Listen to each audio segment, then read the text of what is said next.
기계공학이 이렇게 합쳐진 거죠. 결국은 4차 산업은 컴퓨터와 기계와 만나는 거죠.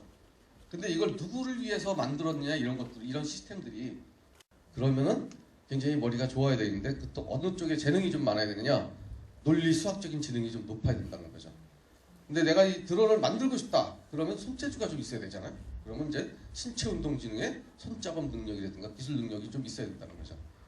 알아서 한다는 거죠. 이 기술이 이제 상용화가 좀 어느 정도 되면은 지금 국어 선생님, 수학 선생님 다 없어질 수도 있어요. 사실은 어떻게 보면. 특히 영어 선생 같은 경우는 영어는 어떻게 보면 인공지능 로봇이 더 잘할 수 있다는 거죠. 그러나 이제 거기에 묻어나는 인문학적인 인간의 감성적인 부분은 아무래도 떨어지기 때문에 그래도 선생님들은 계속 유지가 되는 직업 분야이긴 해요.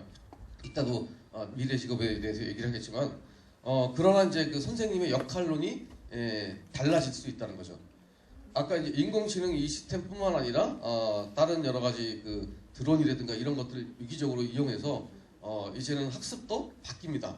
그래서 학습의 시스템이 이제 그 이러닝에서 조금 더 한 걸음 더 들어간 러닝으로 이제 들어갑니다. 그래서 학교에서 하는 것들은 이제 융합 교육을 많이 할 거예요. 앞으로는 미래에는 국어만 따로 배워서 하는 것이 아니라 국어와 수학이 연결되는 것은 무엇이죠?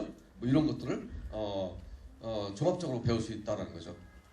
이미 지금 미래 학교라고 해서 영국은 그걸 실험적으로 하고 있어요. 융합 교육이라고. 그래서 선생님들이 교실에 한 명 들어가는 것이 아니라 두세 명씩 들어가요.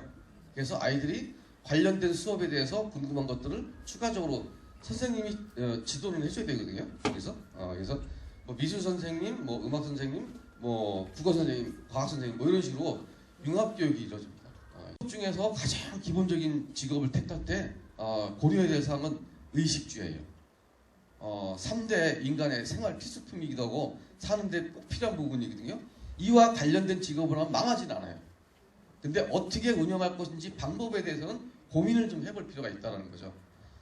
요즘 지금 부모 세대라고 하시는 분들이 이제 은퇴를 예정하시고 있고 은퇴를 하시거나 명퇴를 하시거나 지금 이런 상황에서 지금 그 600만 자영업자 중에서 거의 80~90%가 뭘 하냐면 음식점을 하거든요. 음식점 하면 잘 될 것 같은 느낌이 들고 왠지 투자 대비 뭔가 이익이 나올 것 같은데 사실은 그게 아니라는 거죠. 음식점은 안 하는 게 아니거든요. 사실. 그리고 이제 그 음식점도 이제 맛집으로 가야 되는데 이게 사실 자기가 음식점 경험도 없지 경력도 없지 재능도 없지 음식하려면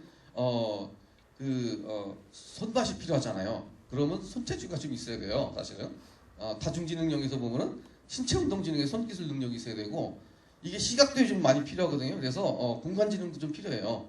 공간을 통한 예술작업 능력이라든가 미적인 능력이죠. 이런 것들도 필요하고 이래야 좀 승부가 나는데 올인하면 거의 다 망하는 이유가 이제 그거와 관계없이 자기의 어떤 적성에 관계없이 음식점을 무조건 하니까 그런 거예요. 남들 하니까 많이 했대더라. 돈 많이 벌대더라. 근데 이 빅데이터를 아무나 하는 것이 아니라 이게 컴퓨터 언어 처리하는 거잖아요.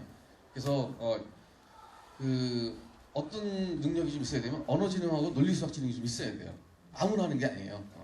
수학은 4차 산업시대에서는 모든 수학이 다 들어가요. 이게 어떻게 응용하느냐 그 영역에 따라서 좀 달라지긴 하지만